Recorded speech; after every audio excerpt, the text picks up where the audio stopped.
విజయవాడ నుంచి Paritala water falls 35 కిలోమీటర్ల దూరంలో వచ్చేసాము. కొండరాళ్ళు బండరాళ్ళు ఎక్కువైపోయినాయి ఇక్కడ.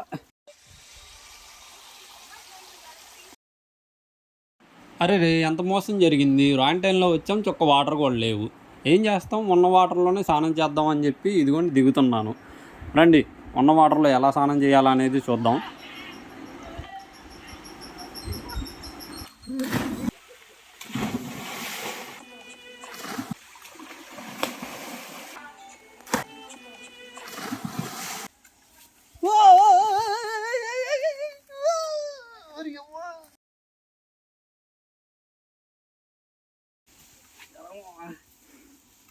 నాకు పుడుగుంది.